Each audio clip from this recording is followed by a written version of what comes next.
Salut les amis! Et oui, cette vidéo, vous l'avez attendue longtemps, forcément. Et oui, je devais vous la faire mercredi, mais suite à beaucoup de choses à faire, j'ai pas eu le temps. Donc voilà, pour finalement, on est le jour de Money in the Bank. Et forcément, eh bien, on va parler. Alors, je pourrais vous faire les vidéos de tout le monde. C'est peut-être quelque chose que je vais m'atteler à faire à partir d'aujourd'hui, mais pour l'instant, je me suis contenté, on va dire, de 3 matchs que je vous ai sortis. Le premier match, c'était donc le Fantasy Booking qui vous a été proposé entre Braun Strowman et Bray Wyatt. Je vous ai ensuite fait le Money in the Bank féminin et le Money in the Bank qu'on va faire aujourd'hui, c'est-à-dire le Money in the Bank masculin. Alors, on va commencer bien évidemment par parler de ce qu'est le Money in the Bank, pour ceux qui n'ont pas suivi la vidéo sur les filles. Le Money in the Bank cette année est particulier puisqu'il ne se déroule pas, enfin il se déroule sur un ring, mais pas au Performance Center, puisque, vous l'avez forcément compris, il se dirigera au quartier général de la WWE. Le ou la lutteuse qui remportera ce match devra aller traverser tout le quartier général, donc au niveau des grands étages pour ainsi dire, monter en haut où il y aura le ring, dessus il y aura la mallette, il faudra récupérer les échelles, grimper les échelles et ensuite déclarer et remporter le Money in the Bank et devenir à ce moment-là Miss ou Mister Money in the Bank. Pour information, cette année, exceptionnellement, il y aura tous les participants, filles et garçons, qui se dérouleront au même moment. Et l'information est tombée cette semaine. Il n'y aura pas... En fait, ce moment aura lieu fil rouge. En clair, ça sera ce qu'on appelle un filler, puisque les matchs auront lieu au même moment. Vous aurez juste... Alors, soit ça sera en fond, ou soit on fera des duplex, ou je sais pas comment ça va se passer. Mais pour la faire courte, genre, par exemple, on va retrouver les lutteurs à un moment précis, puis on va revenir...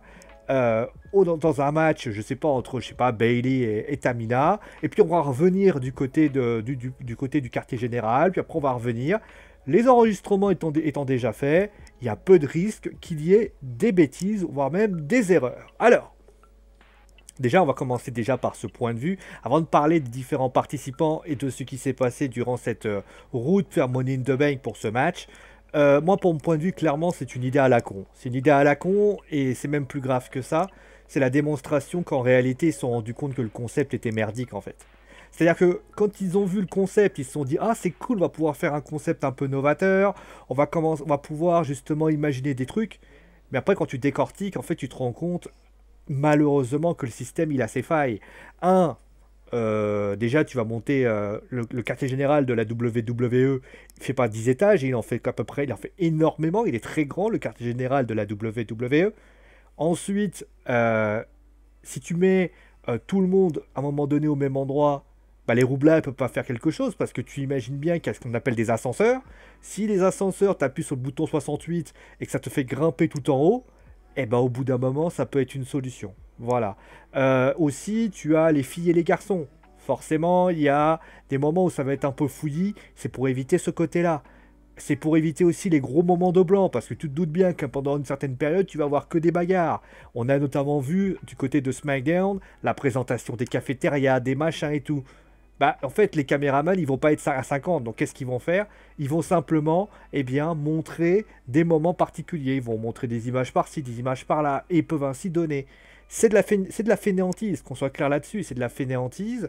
Comme ils se sont rendus compte que malheureusement, il sera difficile de filmer, il sera difficile de mettre en œuvre, qu'est-ce qu'ils se sont dit? Eh ben, il vaut peut-être mieux, eh bien, faire ce genre de choses. Eh ben, forcément, moi, j'estime que c'est de la merde. C'est de la merde parce qu'on n'a pas à se comporter de la sorte. Moi, je dis et je le pense, si tu as une fédération qui, entre guillemets, est aussi grande qu'elle est, quand tu lances un concept, à un moment donné, le match, tu ne dois pas faire un moment... Déjà, c'est franchement le côté quartier général, c'était un concept intéressant, c'était un concept qui méritait d'être analysé, mais moi, de mon point de vue, si tu fais un concept comme ça et que tu fais justement un moment filler, un côté fil rouge, ça devient complètement surréaliste. C'est-à-dire qu'en fait, on va avoir quoi? 10-15 minutes de match où tu vas aller voir là-haut, voire même. Alors, ils ont prévu une chute assez exceptionnelle qui va faire que les gens vont s'en souvenir, où les mecs vont tomber de très très haut. Alors après, on verra comment ça se passe. Mais aux dernières nouvelles, moi je suis désolé, Becky Lynch l'a dit, aux dernières nouvelles, cette chute va être impressionnante, tout le monde va être comme ça en mode waouh, mais au final, ça n'aura aucun effet. Donc la réalité, elle est là, c'est que tout sera sécurisé. Et puis aux dernières nouvelles, Vous voyez la WWE tenter des trucs de fou en montant? Poussez quelqu'un dans les escaliers, vous allez voir, ça va pas se péter une cheville. Faut faire très attention, donc ça va durer du temps. Franchement, c'est une idée à la con et c'est exactement ce qui s'est passé par rapport à ça. Bon, en tout cas, voilà, l'idée est déjà sortie, ça commence bien. Ensuite, pour les participants. Donc, ils étaient au nombre de 6. Alors, il y en a un qui s'est greffé la semaine dernière. Donc, au départ, ça devait être Baron Corbin, Daniel Bryan, Rey Mysterio, Aleister Black, Apollo Crews et Otis. Apollo Crews s'est blessé avec justement ce qui s'est passé à Raw. Il a dû laisser sa place à AJ Styles, qui a donc fait son retour la semaine dernière. Alors, qui a été bien sûr spoilé par les spécialistes de catch. D'ailleurs, ça aussi, ça me fait rire, c'est que les spécialistes de catch, ils arrivent plus à cacher les... Ils arrivent littéralement à trouver les infos. Alors, je sais pas comment la WWE arrive à cacher ses sources, mais il va falloir vraiment qu'ils arrêtent, quoi. Parce que c'était carrément... On savait tous que AJ allait arriver. Alors moi, je veux bien être gentil à un moment donné, mais... Déjà, bon, pour Apollo Crews, je me suis déjà exprimé là-dessus. D'après ce que j'ai compris, il n'a jamais été question qu'Apollo Crews participe à Money in the Bank. Ok. Alors après, il y a un push qui devrait avoir lieu pour Apollo. Moi, je vais être très clair. Apollo Crews, pour moi, c'est scandaleux. C'est-à-dire que même si tu considères... Quand tu vois la liste des 6 qui sont proposés, ne me faites pas dire qu'il n'y en a pas un, notamment qu'il y a un certain Masque qui est en fin de contrat en octobre 2020, qui, a priori, n'aurait pas été plus... n'aurait pas pu s'en aller. Non, Rey Mysterio, alors tu vas me dire, oui, mais Rey Mysterio, il a du Half-Life. Ah, pour le crew, il n'est pas capable. Ah, pour le crew, il n'a pas démontré depuis qu'il est revenu que c'était pas possible. Que tu fasses ça, à la limite, pourquoi pas, ça, allez, c'est pas mal, ça crée un petit peu de suspense pour la dernière semaine, mais ne mets pas Apollo Crew. Apollo Crew, il a rien demandé, hein. Apollo Crew, il a cette opportunité. En plus, il était vraiment dans une pente ascendante. Alors après, on va voir comment ça va se passer. Est-ce qu'il va apparaître à Money in the Bank et s'en prendre un des lutteurs et effectuer un heel turn comme c'est prévu? Ça, je ne sais pas. Mais en tout cas, ce qui est certain, c'est que s'il ne fait rien et qu'il est débouché, bah moi, j'ai envie de te dire, allez vous faire foutre la WWE, quoi. Vous avez un mec qui a rien demandé, qui, pour ainsi dire, est en plein push et vous le calmez sur place. Voilà, pour ainsi dire. Donc, c'est AJ qui a donc pris sa place. AJ qui est revenu comme si de rien n'était. Alors, il a notamment déclaré dans la presse qu'il a... Enfin, je crois que c'est dans un Instagram live ou je ne sais où. Il a notamment déclaré qu'il avait été très déçu de ce retour et qu'il comprenait la déception des fans de catch. Il l'a dit lui-même, hein, pour lui, c'est une immense déception. Il est bien conscient que la WWE aurait dû attendre. Clairement, quand il est revenu comme si de rien n'était, c'est une déception pour lui. Il aurait dû changer, mais voilà. La WWE ne sait pas vraiment faire quoi que ce soit. Alors, on sait que les audiences dégringolent, mais je pense que c'est pas juste une histoire de remettre Edge. C'est que, à la limite, tu veux mettre quelque chose, tu veux vraiment faire de l'audience, bah tu mets Edge. Voilà, tu mettais Edge. Là, tu vois, tu mettais Edge, tu fais réunir tout le monde. Ah, moi aussi, je peux faire du teasing quand je m'y mets. Hein. Ça sert à rien. On sait que la semaine prochaine, d'ailleurs, Edge sera là. Bah, tu mets Edge. Edge, à mythe, en train de récupérer la mallette. Je pense que tout le monde aurait été content. Ouais, messieurs, il a les échelles, c'est dangereux pour sa nuque. Rien à foutre. Je fais du teasing, moi aussi. Enfin, bref. Bon, en tout cas, on va proposer... Ouais, je fais du silence pour que vous puissiez me répondre, mais a priori, vous ne répondez pas puisque c'est une vidéo enregistrée, j'oublie ça à chaque fois. Donc on va présenter maintenant les 6 participants. Nous avons donc King Corbin, Daniel Bryan, Rey Mysterio, Aleister Black, AJ Styles et Otis, qui d'ailleurs est orphelin, puisque... Ou est Tucker, je ne sais pas. C'est que c'est magnifique, hein, il est en rivalité avec Dolph Ziggler, Tucker il y passe pour le compte service, ça c'est magnifique. Enfin bref, bon, ceux qui a le thème d'entrée des Heavy Machinery. Mandy Rose, bon bah elle, je sais pas ce qu'elle fera, hein, elle ira cueillir des champignons. Mais voilà, clairement, moi ça me déçoit beaucoup, quoi. Le pauvre Tucker, il a rien demandé. Bon, on va faire comme on a prévu pour les filles, on va faire de gauche à droite. Donc on va commencer avec King Corbin, puis après, etc., etc. Et je vous dirai à la fin, bien sûr, quel est mon pronostic par rapport à ça. On va commencer avec King Corbin. Alors, je me suis dit, est-ce qu'il vaut pas mieux que je le fasse par ordre de préférence, mais on va faire comme ça. King Corbin, c'est clairement quelqu'un déjà qui a un clan derrière lui, déjà. Hein, Nakamura et Cesaro. Alors, Cesaro, lui, bah, Cesaro, il sera pas là, hein, parce qu'il est en train d'affronter R-Truth. Bravo la WWE. Le mec, il a un clan complet, vous préférez mettre Cesaro de l'autre côté. Et j'ai même peur que Nakamura traîne là-bas. C'est-à-dire que vous avez un clan que vous avez fondé, avec Daniel Bryan qui traîne dans les parages, maintenant vous préférez faire autrement. Vous en devenez pathétique, la WWE, des fois. Bon, alors King Corbin, sinon... Bah, finalement, il fait partie des favoris, quand même, parce que, bah, déjà, c'était un vainqueur du Money in the Bank. King Corbin, c'est quand même quelqu'un qui a... King Corbin, je pense que depuis qu'il a obtenu ce King of the Ring, on attend toujours, de mon point de vue, hein, on attend toujours ce moment où il va éclater. Il a eu une bonne rivalité avec Roman Reigns, où clairement, bah, ça l'a... Notamment, il avait gagné un match contre Roman, il avait perdu à Fastlane, si je me souviens bien, et juste après, il était parti... Enfin, il a eu des petites rivalités, il a eu une rivalité avec Elias, mais Elias, il avait gagné. Là, il est parti dans un délire de fracasse les gens, donc Elias, ça a été le cas. Mais sinon, qu'on soit clair sur ce point-là, King Corbin, bah, j'ai envie de te dire... King Corbin, en fait, il faut maintenant qu'il lâche les chevaux. Mais je pense qu'il ne récupérera pas la mallette. Parce que je pense que... Moi, je vois le retour d'Elias déjà. Tu vois, genre, par exemple, je le vois bien ouvrir la porte, tu sais, pour ouvrir une porte. Et tu vois Elias avec sa guitare comme ça en train de l'attendre. Et là, il le regarde comme ça. Hello, I'm Elias. Et là, il lui met une tannée de guitare et après, il pourra pas s'en sortir. Ah, clairement, ça va être ça. Je le sens gros comme une maison. Je vois pas King Corbin gagner. Je le vois pas gagner parce que je pense que... déjà, il y en a un autre qui va peut-être pouvoir gagner. Il fait partie des favoris, attention, hein, il fait pas quand même partie des favoris.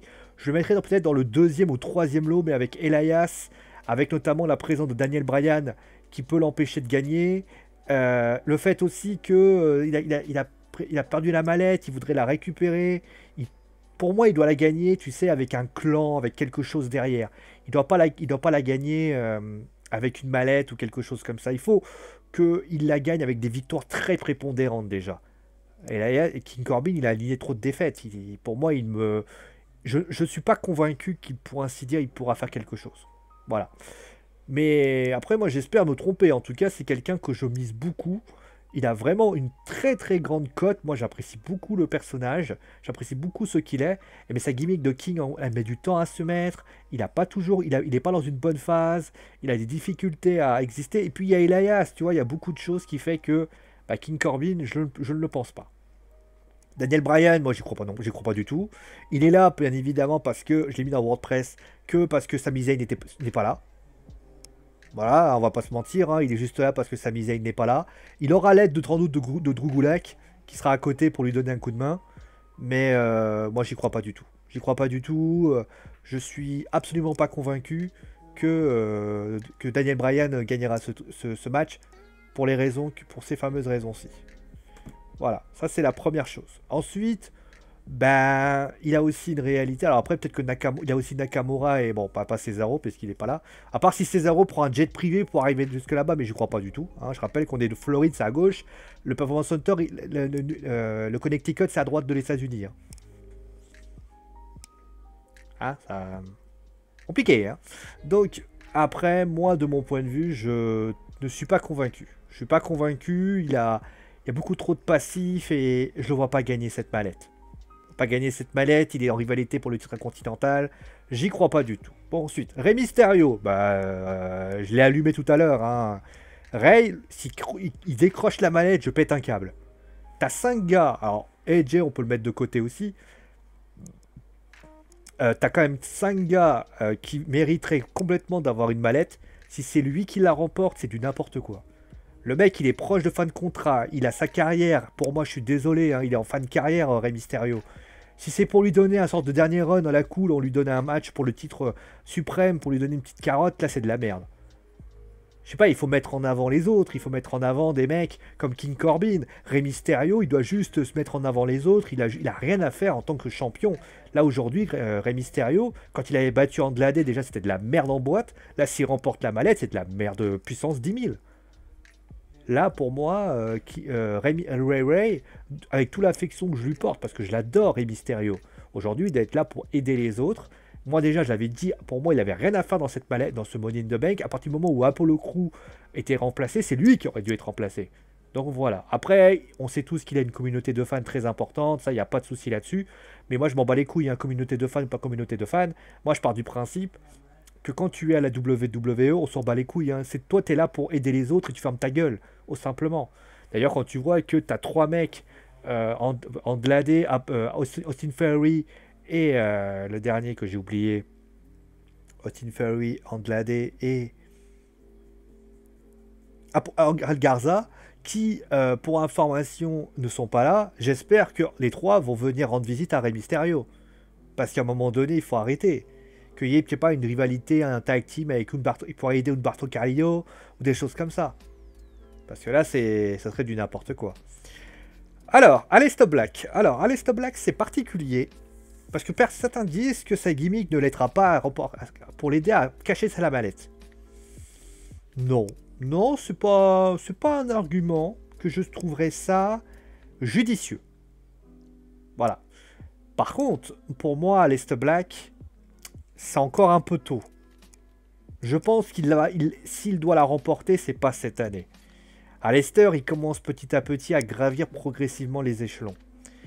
Je ne pense pas qu'il serait judicieux que Aleister remporte cette mallette aujourd'hui. Laisse-le grandir au fur et à mesure. Laisse-le faire avancer les choses. Son nouvel état d'esprit, on va appeler ça comme ça, commence à prendre forme. Les matchs qu'il propose sont plutôt intéressants. Il fait plutôt des belles choses. Mais la réalité, c'est qu'il est encore trop juste. D'où le fait que je pense que Aleister ne doit pas la gagner encore aujourd'hui. Après, tu vas me dire, oui, messieurs, il peut la cacher l'année prochaine. Bien sûr. Mais je ne pense pas. Il est à Raw.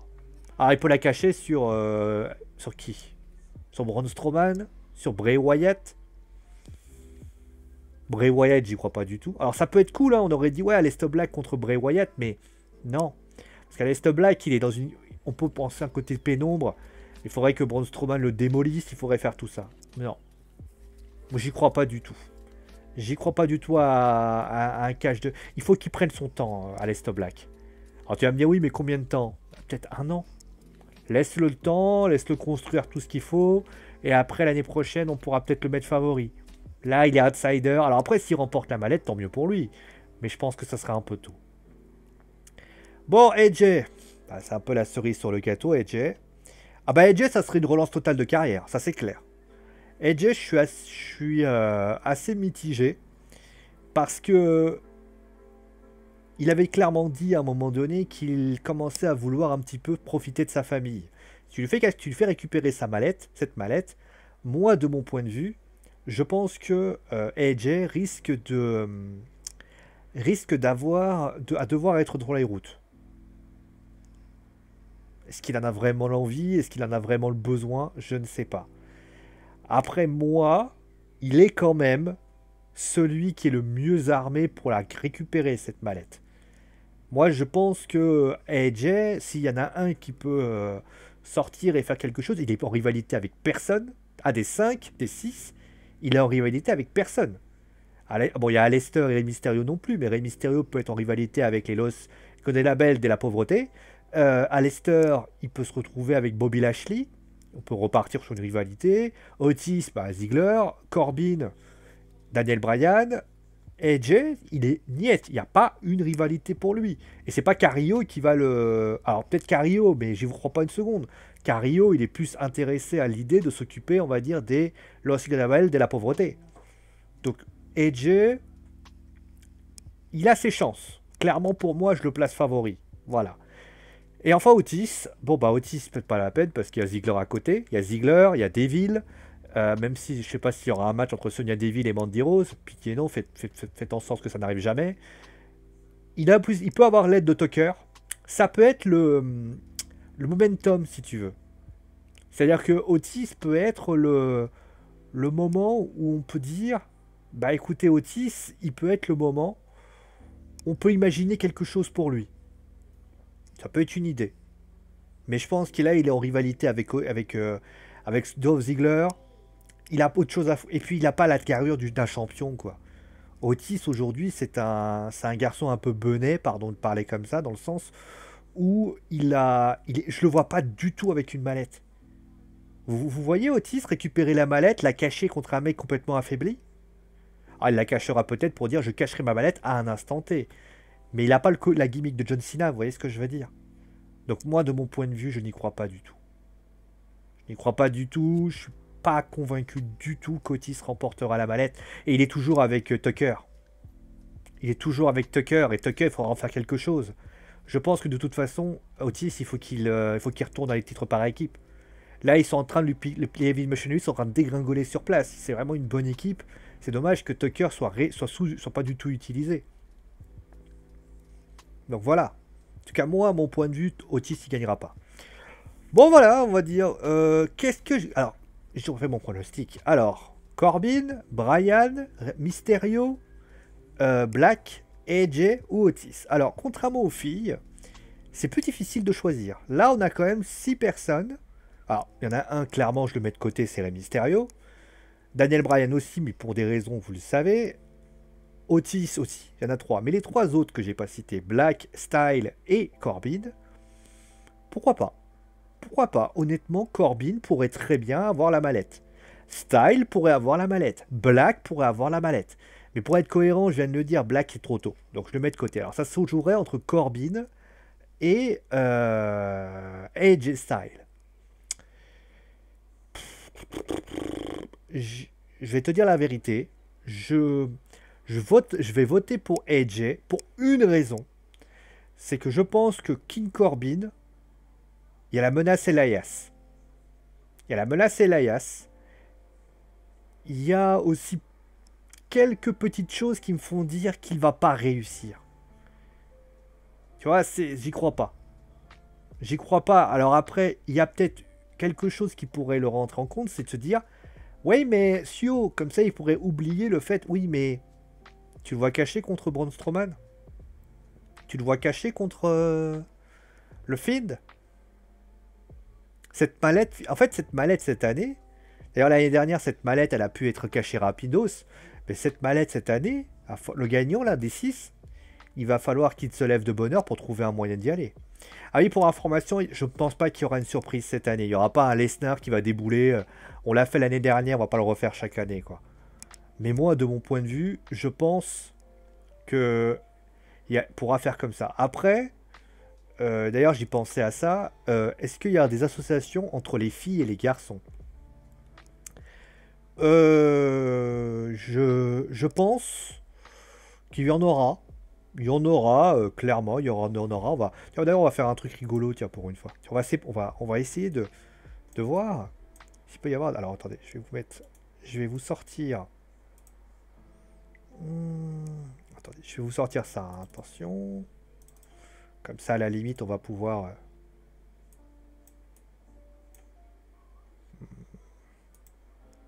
Voilà, on va mettre les filles à côté, les garçons de l'autre. Et là, vous... Putain, voilà, voilà. Bah, en fait, on se rend compte que il n'y a pas réellement d'association possible, quoi. Il y aura sans doute des associations de transition. Par exemple, Shayna, vous la voyez s'associer avec quelqu'un là? Alors peut-être, Asuka va s'associer avec... À la limite, Asuka pourra peut-être s'associer avec Daniel Bryan qui parle japonais. Peut-être une idée. Non, plus sérieusement, je ne le pense pas. Là, tu vois, il peut y avoir des associations. Par exemple, Dana Brooke fera association avec... alors même s'ils ont un peu été, voilà... Shayna... Non. Alors par contre, on peut avoir une Shayna qui va fracasser un garçon. Tu vois, par exemple, un Rey Mysterio, Shayna peut la fracasser pour montrer sa force. Nia Jax, je crois pas du tout. Tu vois, pour avoir peut-être... Il y aurait eu par exemple un Samoan, j'aurais pu dire pourquoi pas. Mais on voit clairement que ça me paraît compliqué. Lacey Evans, ça va fonctionner en solo. Après, ce qu'on pourrait imaginer peut-être, c'est par exemple Corbin qui fasse des associations. Je sais pas. Et puis au niveau de la roublardie, il n'y a pas beaucoup de heal, donc ça me paraît compliqué. Voilà, merci à tout le monde d'avoir suivi cette émission. Dites-moi d'ailleurs votre pronostic sur celui que vous pensez qui gagnera. Faites des gros bisous sous le coin de la truffe et je vous dis à très vite pour une nouvelle vidéo. D'ailleurs, pour information, il y aura la review demain. Ciao les amis!